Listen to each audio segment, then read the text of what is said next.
ಎಲ್ಲರಿಗೂ ನಮಸ್ಕಾರ ವೀಕ್ಷಕರೇ. ನಿಮ್ಮ ಮನೆಯಲ್ಲಿ ಯಾರಿಗಾದರೂ ಆರೋಗ್ಯದಲ್ಲಿ ಸಮಸ್ಯೆ ಕಂಡುಕೊಂಡಿದ್ದರೆ ನೀವು ಎಷ್ಟೇ ಅವರನ್ನು ಆಸ್ಪತ್ರೆಗೆ ತೋರಿಸಿದರೂ ಕೂಡ ಅವರಿಗೆ ಹುಷಾರಾಗುತ್ತಿಲ್ಲ. ಮತ್ತು ಹಣಕಾಸಿನ ವ್ಯವಹಾರದಲ್ಲೂ ಕೂಡ ಅಷ್ಟೇ, ನೀವು ಎಷ್ಟೇ ಹಣವನ್ನು ಸಂಪಾದನೆ ಮಾಡಿದರೂ ಅದು ನಿಮ್ಮ ಕೈಯಲ್ಲಿ ನಿಲ್ಲುತ್ತಿಲ್ಲ. ನೀವು ಸಂಪಾದನೆ ಮಾಡಿದ ಹಣ ಒಂದು ವಾರದಲ್ಲಿ ಅಥವಾ 2 ದಿನದಲ್ಲಿ ಖಾಲಿ ಆಗ್ತಾ ಇರುತ್ತೆ. ಎಲ್ಲಿ ಬಂತು ಹೇಗೆ ಹೋಯಿತು ಗೊತ್ತೇ ಆಗ್ತಾ ಇರಲ್ಲ. ಮತ್ತು ಅಕ್ಕಪಕ್ಕದವರಿಂದ ತುಂಬ ಕಿರಿಕಿರಿ ಆಗ್ತಾ ಇರುತ್ತೆ. ಮತ್ತು ಸಂಬಂಧಿಕರ ಕಾಟ ಕೂಡ ಹೆಚ್ಚಾಗ್ತಾ ಇರುತ್ತೆ. ಒಟ್ಟು ನಿಮಗೆ ಮನೆಯಲ್ಲಿ ನೆಮ್ಮದಿ ಅನ್ನೋದಿರಲ್ಲ. ನಿಮಗೆ ಒಟ್ಟು ಮನೆಯಲ್ಲಿ ಕುಂದಿರಲಿಕ್ಕೂ ಕೂಡ ಸಮಾಧಾನ ಇರಲ್ಲ. ಅಂಥ ಸಮಾಧಾನ ಕೂಡ ನಿಮಗೆ ಬರೋದಿಲ್ಲ. ಆ ಥರ ಮಾಡಿರ್ತಾರೆ. ಅದಕ್ಕೆ ಏನಪ್ಪ ಕಾರಣ ಅಂತಂದರೆ, ನಿಮ್ಮ ಮೇಲೆ ಯಾರಾದರೂ ನಿಮಗೆ ಆಗದವರು, ನಿಮ್ಮ ಶತ್ರುಗಳು ಏನಾದರೂ ನಿಮ್ಮ ಮೇಲೆ ಮಾಟ ಮಂತ್ರ ಮಾಡಿಸಿದ್ರೆ, ಬಾನಾಮತಿ ವಶೀಕರಣವನ್ನು ಮಾಡಿಸಿದ್ರೆ, ಈ ಥರನಾದಂಥ ಒಂದು ಕೆಟ್ಟ ದೃಷ್ಟಿ ನಿಮ್ಮ ಮೇಲೆ ಬಿದ್ದಿದ್ದರೆ, ಈ ಥರನಾದಂಥ ಸಮಸ್ಯೆಗಳು ನಿಮ್ಮ ಮನೆಯಲ್ಲಿ ಎದ್ದು ಕಾಣುತ್ತೆ. ನಿಮ್ಮ ಮನೆಯಲ್ಲಿ ಸಮಸ್ಯೆಗಳು ಉದ್ಭವ ಆಗುತ್ತೆ. ನಾವು ಆ ರೀತಿ ಆದಂಥ ಸಮಸ್ಯೆಗಳಿಂದ ಹೇಗೆ ದೂರ ಬರಬೇಕು, ನಾವು ಅದರಿಂದ ಹೇಗೆ ಮುಕ್ತಿ ಪಡೆಯಬೇಕು, ಮಾಟ ಮಂತ್ರದಿಂದ ನಾವು ಹೇಗೆ ಬಚಾವಾಗಬೇಕು, ನಮ್ಮ ಮೇಲೆ ವಾಮಾಚಾರವಾಗಿದ್ದರೆ ನಾವು ಅದನ್ನು ತಪ್ಪಿಸಿಕೊಳ್ಳುವುದು ಹೇಗೆ ಎನ್ನುವ ಸುಲಭ ಉಪಾಯವನ್ನು ನಾನು ಇವತ್ತಿನ ವಿಡಿಯೋದಲ್ಲಿ ನಿಮಗೆ ತಿಳಿಸಿಕೊಡ್ತೇನೆ. ನೀವು ಅದಕ್ಕಿಂತ ಮುಂಚೆ ಏನು ಮಾಡಬೇಕೆಂದರೆ, ನಮ್ಮ ವಿಡಿಯೋದಲ್ಲಿ ಬರುತ್ತಿರುವಂತಹ ಗುರುಜಿಯವರ ನಂಬರ್ಗೆ ಕರೆಯನ್ನು ಮಾಡಿ, ನಿಮಗೆ ಏನಾದರೂ ಸಮಸ್ಯೆ ಇದ್ದರೆ ಅವರ ಹತ್ತಿರ ಹೇಳಿಕೊಳ್ಳಿ. ಗುರುಜಿ, ನಮ್ಮ ಮನೆಯಲ್ಲಿ ಮದುವೆ ವಿಳಂಬವಾಗುತ್ತಿದೆ, ಭೂಮಿ ವಿಚಾರದಲ್ಲಿ ಗಲಾಟೆ ಆಗ್ತಾ ಇದೆ, ಗಂಡ ಹೆಂಡತಿ ನಡುವೆ ಸರಿ ಇಲ್ಲ, ಜಗಳವಾಗ್ತಾ ಇದೆ, ಹೆಂಡತಿ ಗಂಡನ ಮನೆಯನ್ನು ಬಿಟ್ಟು ದೂರ ಹೋಗಿದ್ದಾಳೆ.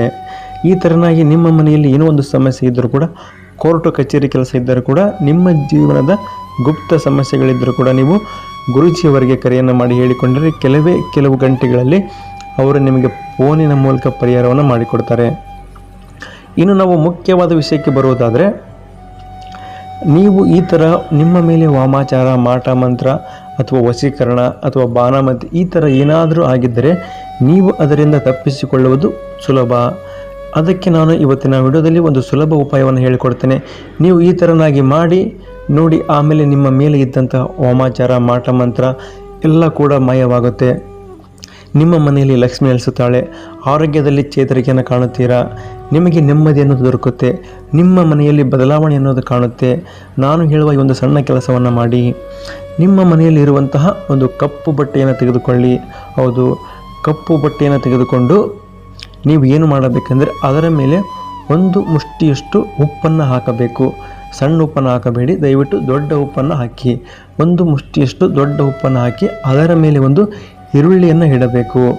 ಏನು ಮಾಡಬೇಕು, ಒಂದು ಕಪ್ಪು ಬಟ್ಟೆಯನ್ನು ತೆಗೆದುಕೊಂಡು ಅದರ ಮೇಲೆ ಒಂದು ಮುಷ್ಟಿಯಷ್ಟು ಉಪ್ಪನ್ನು ಹಾಕಿ ಅದರ ಮೇಲೆ ಒಂದು ಈರುಳ್ಳಿಯನ್ನು ಇಟ್ಟು ನೀವು ಅದನ್ನು ಸರಿಯಾಗಿ ಗಂಟು ಕಟ್ಟಬೇಕು.